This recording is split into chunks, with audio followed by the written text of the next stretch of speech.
안녕하세요. 다나작가 채널입니다. 김원주 수필집 분첩.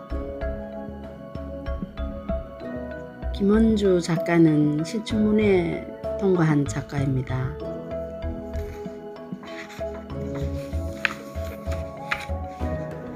분첩. 분첩을 샀다. 까만 바탕에 자개가 촘촘히 박힌 분첩이다. 분첩 뚜껑을 장식한 조개 껍질은 장미꽃으로 피어나 있다. 장미는 검은 뚜껑이 밤하늘이라도 된양 서로 줄기를 문 채 별처럼 반짝거리고 있다. 반짝이는 뚜껑을 열어보니 케이스 가득 분이 담겨져 있다. 그 분을 살포시 누르고 있는 분솔은 보랏빛 솜털이다. 젊은 사람 화장대에나 어울림직한 이 분첩을 나는 아흔을 바라보는 어머니에게 드릴 요량으로 샀다. 사물이 생신인 어머니께 무엇이 갖고 싶었냐고 물으니 주저없이 분첩이라고 하셨다. 파운데이션도 아니고 분첩이라는 말에 잠시 가슴이 울렁거렸다. 돼지가 온통 새싹을 틔우기 위해 꿈틀거리는 봄날, 조나선을 타고 들려오는 노모의 목소리는 온통 나빗대가 되어 내기에 날아들었다. 봄의 비옥과 분첩의 비읍은 묘한 조화를 이루는가 싶더니 나를 마구 흔들어댔다. 의심스러워 또다시 묻는 내게 아이 같은 목소리로 또렷하게 분첩이라고 말씀하셨다. 바깥 출입도 시원치 않은 어른이 무에 분첩이 필요하실까 하는 것은 우리 젊은 것들의 오만한 생각이고, 팔순의 끝자락에서 계시는 어머니는 그것이 그리도 갖고 싶었던 모양이다. 하기야 늙고 정골을 떠나 여자가 느끼는 본능 가운데 가장 강렬한 것이 고와지고 싶은 욕구가 아닐까. 나는 육신의 기가 다해지면 그런 본능들도 제 빛깔을 잃는 줄 알았다.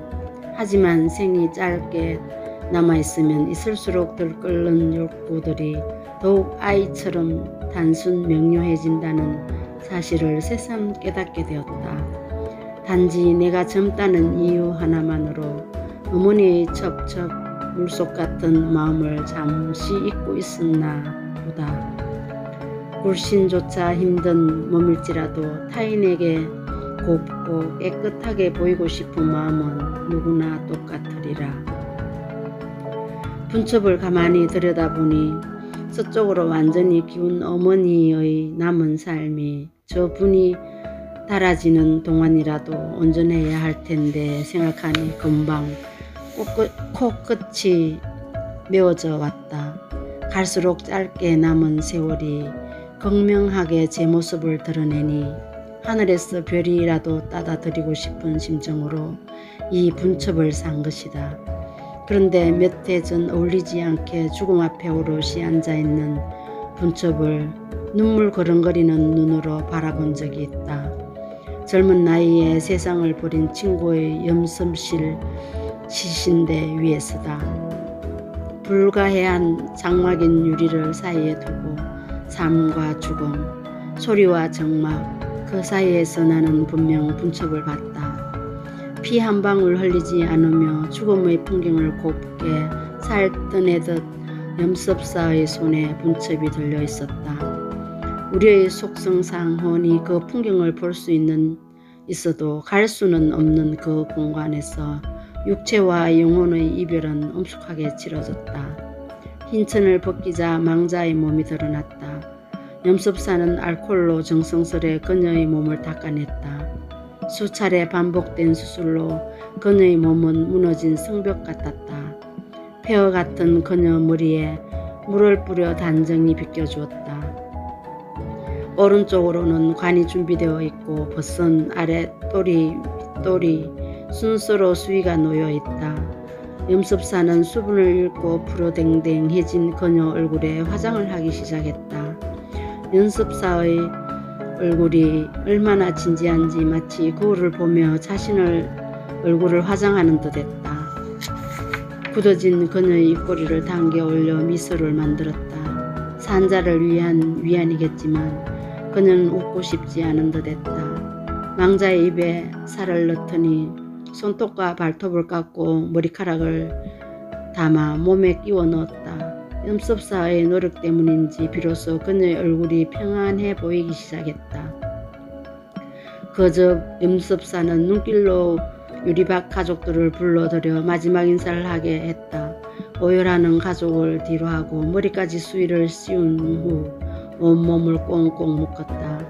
그녀는 그렇게 우리 곁을 떠나갔다. 시신대 위 여러 약품들 사이에서 처음 분첩을 발견했을 때는 적지 않게 놀랐었다. 생을 마감하는 사람에게 화장이 무슨 대수인가 싶었다. 한 줌째로 돌아갈 육신을 아름답게 꾸미는 일은 가당찮은 일이라고 생각했었다. 염습실 풍경 속에 놓여있던 분첩은 마치 그곳에 있지 말아야 할 물건이 그곳에 있는 듯 낯설어 보였다. 그러나 염하는 모습을 남김없이 다 지켜본 후에야 조금씩 생각이 달라지기 시작했다. 겉돌기만 하던 분첩이 죽음과 어우러져 말랑한 반죽이 되어가고 있었다. 그 반죽은 딱딱한 내 사고를 녹이는가 싶더니 죽음 안에서도 여인은 아름답게 피어나야 함을 새삼 가르쳐 주었다. 살아 퍼덕덕거리는 것에만 아름다운 것이 있는 줄 알았더니 아니다. 죽음 속에도 늙음 속에도 다 다른 빛깔의 아름다움이 존재하고 있었다. 화장대가 아닌 시신대 위에서 분첩은 제 몫을 다하고 있었다. 모름지기 여인의 아름다운 참으로 귀한 것이다. 그 아름다움을 가꾸어주는 분첩 또한 소중한 물건임에 틀림이 없다. 세상을 밝히기도 하고 저승길을 호환히 닦아낼 수도 있기에 더욱 그러한 것 같다. 지금 나는 난만하게 핀 꽃들을 보며 담띠 고개를 넘고 있다. 차창밖에 보이는 꽃빛도 좋지만은 묵은 가지에서 돋은 연초록 새순이 더 볼만하다. 꽃피는 젊음이야 그냥 두고 봐도 아름다울 터이고 오늘따라 묵은 가지에서 돋은 새싹이 더 아름답게 보이는 이유는 무엇일까? 쇼핑백 깊숙이 들어앉은 분첩을 다시 한번 꺼내본다. 이 분첩이 어머니의 손에 가 꼭 화장을 목적으로 하지 않아도 좋을 것이다.